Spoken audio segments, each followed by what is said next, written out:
وَإِذَا سَمِعُوا اللَّغْوَ أَعْرَضُوا عَنْهُ وَقَالُوا لَنَا أَعْمَالُنَا وَلَكُمْ أَعْمَالُكُمْ سَلَامٌ عَلَيْكُمْ لَا نَبْتَغِي الْجَاهِلِينَ. لأجاريهم قلدت ظاهر ما فيهم فبدوت شخصا الحمد للہ والصلاة والسلام علی رسول اللہ اما بعد. احبہ الکرام، اکثر یہ سوال کیا جاتا ہے کہ دف کا کیا حکم ہے، تو اس کے متعلق یہ عرض کرنا چاہتا ہوں کہ دف بھی آلات موسیقی میں سے ہے، لہٰذا آلات موسیقی کی حرمت پر جتنی آیات اور احادیث آپ کے سامنے پیش کی گئی ہیں وہ تمام کی تمام اپنے مجموعی اعتبار سے دف کو بھی شامل ہیں. جیسا کہ صحیح بخاری کی وہ روایت جس میں نبی کریم صلی اللہ علیہ وسلم نے ارشاد فرمایا کہ لَيَكُونَنَّ مِنْ أُمَّتِي أَقْوَامٌ يَسْتَحِلُّونَ الْحِرَ وَالْحَرِيرَ وَالْخَمْرَ وَالْمَعَازِفِ، کہ میری امت میں ایسے لوگ آئیں گے جو کہ حلال ٹھہرا لیں گے زنا کو اور ریشم کو اور شراب کو اور معازف یعنی گانے بجانے کے آلات کو. اسی طرح عبداللہ ابن عباس رضی اللہ عنہما سے مروی وہ اثر جو کہ امام بیہقی نے روایت کیا ہے کہ جس میں وہ فرماتے ہیں الدف حرام، دف یعنی ڈف یہ حرام ہے، والمعازف حرام اور موسیقی کے جمیع آلات حرام ہیں، والکوبۃ حرام اور کوبہ یعنی طبلہ یہ حرام ہے، والمزمار حرام اور بانسری حرام ہے. آپ غور فرمائیے کہ عبداللہ ابن عباس رضی اللہ عنہما نے کتنی صراحت و وضاحت کے ساتھ دف کو حرام قرار دیا ہے. البتہ اس امر میں کچھ استثناء واقع ہوا ہے، جیسا کہ بعض احادیث سے یہ بات ثابت ہوتی ہے کہ چھوٹی بچیاں اگر شادی بیاہ کے موقع پر اور عید کے موقع پر دف بجا لیتی ہیں تو اس میں کوئی حرج نہیں ہے، اور ان کے لیے دف بجانے کا حکم ان مواقع پر اصل حکم سے مستثنیٰ ہے. عید کے موقع کی دلیل وہ حدیث ہے کہ جس میں عائشہ رضی اللہ تعالی عنہا بیان فرماتی ہیں کہ ان ابا بکر رضی اللہ عنہ دخل علیہا وعندها جاریتان فی ایام منا تدففان وتضربان، کہ ابو بکر رضی اللہ تعالی عنہ ان کے ہاں تشریف لائے اور اس وقت ان کے ہاں دو چھوٹی بچیاں تھیں جو ایام منا میں دف بجا رہی تھیں، والنبی صلی اللہ علیہ وسلم متغش بثوبہ، اور نبی صلی اللہ علیہ وسلم نے چادر اوڑھی ہوئی تھی. فانتہرہما ابو بکر، تو ابو بکر رضی اللہ تعالی عنہ نے ان کو ڈانٹا، ان دونوں بچیوں کو ڈانٹا.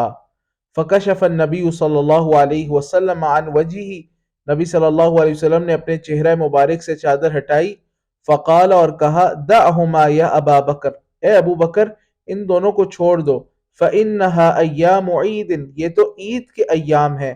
وتلک الایام ایام منا، اور وہ ایام منا تھے. اس حدیث کو امام بخاری رحمہ اللہ نے اپنی صحیح میں روایت کیا ہے. اس حدیث سے پتہ چلتا ہے کہ چھوٹی بچیاں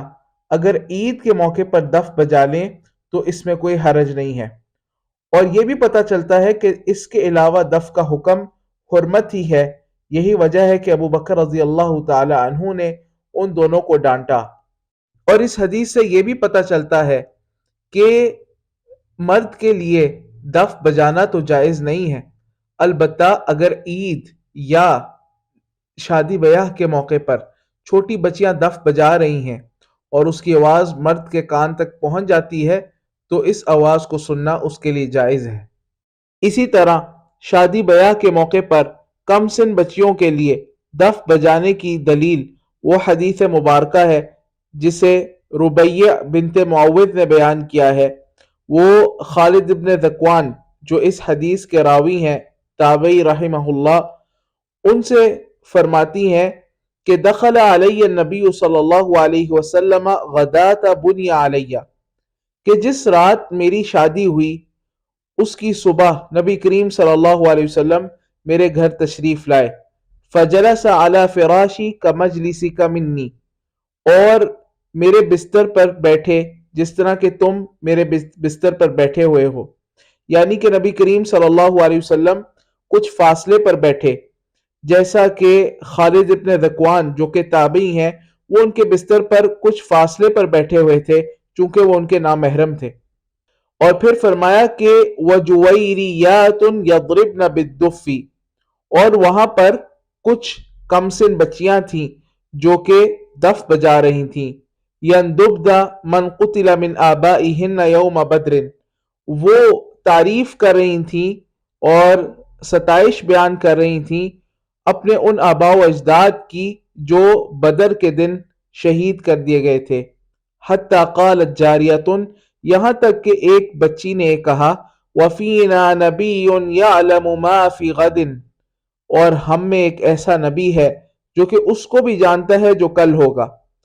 تو نبی صلی اللہ علیہ وسلم نے فرمایا لا تقولی ہکذا، ایسے مت کہو، وقولی ما کنتی تقولین، ہاں وہ کہتی رہو جو تم پہلے کہہ رہی تھی، کیونکہ اس بچی کے اس شعر میں مبالغہ تھا اور اس عقیدے کا اظہار تھا کہ نبی کریم صلی اللہ علیہ وسلم غیب کو جانتے ہیں، تو نبی کریم صلی اللہ علیہ وسلم نے اس سے منع کر دیا کیونکہ ایک باطل عقیدہ اور نظریہ اس سے جنم لے سکتا تھا۔ اس حدیث مبارکہ کو امام بخاری رحمہ اللہ نے اپنی صحیح میں ذکر کیا ہے۔ ان احادیث اور روایات سے یہ حقیقت واضح ہو جاتی ہے کہ دف بجانے کا اصل حکم تو حرمت کا ہی ہے، البتہ اس میں چھوٹی بچیوں کے لیے عید اور شادی بیاہ کے موقع پر دف بجانے کا استثناء وارد ہوا ہے۔ چونکہ یہ حکم استثناء کی قبیل سے ہے، لہٰذا جہاں پر استثناء وارد نہیں ہوا ان مواقع پر دف بجانا یہ سراسر حرام ہوگا، یا ان لوگوں کا دف بجانا جن کے لیے استثناء وارد نہیں ہوا تو ان کے لیے بھی یہ حرام ہوگا۔ مثلاً اگر بڑی عمر کی خواتین یا مرد حضرات دف بجائیں یا اسی طرح چھوٹی بچیاں ہی شادی بیاہ اور عید کے موقع کے علاوہ دف بجائیں تو یہ حرام ہی ہوگا، اس لیے کہ دف بھی آلات موسیقی میں سے ہے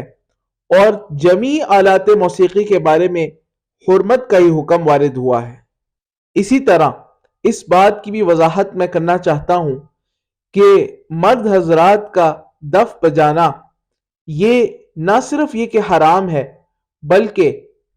یہ خواتین کے ساتھ مشابہت کی وجہ سے کبائر میں بھی داخل ہے۔ شیخ الاسلام ابن تیمیہ رحمہ اللہ فرماتے ہیں جیسا کہ مجموع الفتاوی میں ہے کہ وَأَمَّا الرِّجَالُ عَلَىٰ عَهْدِهِ، نبی صلی اللہ علیہ وسلم کے عہد میں جو مرد حضرات تھے، فَلَمْ يَكُنْ أَحَدٌ مِّنْهُمْ يَضْرِبُ بِدُفٍّ وَلَا يُصَفِّقُ بِكَفٍّ، ان میں سے کوئی بھی ایسا نہیں تھا جو دف بجاتا ہو یا اپنی ہاتھیلیوں کو پیٹتا ہو، تالی بجاتا ہو، بل قد ثبت عنہ فی الصحیح انہ قال، بلکہ نبی علیہ الصلوۃ والسلام سے تو صحیح بخاری میں یہ حدیث ثابت ہے کہ آپ نے فرمایا التصفیق للنساء والتسبیح للرجال، عورتوں کے لیے تالی بجانا اور مردوں کے لیے ہے سبحان اللہ کہنا، اور آپ نے فرمایا رسول اللہ صلی اللہ علیہ وسلم نے کہ لعن المتشبہات من النساء بالرجال والمتشبہین من الرجال بالنساء، کہ نبی صلی اللہ علیہ وسلم نے لعنت فرمائی ہے ان مردوں پر جو عورتوں سے مشابہت اختیار کرتے ہیں اور ان خواتین پر جو مردوں سے مشابہت اختیار کرتی ہیں۔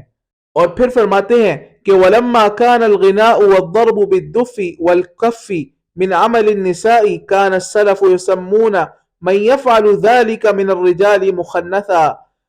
کہ چونکہ گانا گانا اور دف بجانا اور تالیاں پیٹنا یہ عورتوں کا کام ہے، تو سلف ایسے مردوں کو، اگر کوئی مرد ایسا کرتا تو سلف اس کو مخنث کہا کرتے تھے۔ اور پھر فرماتے ہیں کہ وَيُسَمُّونَ الرِّجَالَ الْمُغَنِّينَ مَخَانِثًا، اور سلف ان مردوں کو جو کہ گانا گاتے ہیں ان کو سلف کیا کہا کرتے تھے؟ مخانیثا، مخنث کہا کرتے تھے، ہجرہ اور خسرہ کہا کرتے تھے۔ وَهَذَا مَشْهُورٌ فِي كَلَامِهِمْ، اور یہ سلف کے کلام میں بات مشہور ہے۔ هذا ما عندي والله أعلم بالصواب، وصلى الله وسلم على نبينا محمد وعلى آله وصحبه أجمعين۔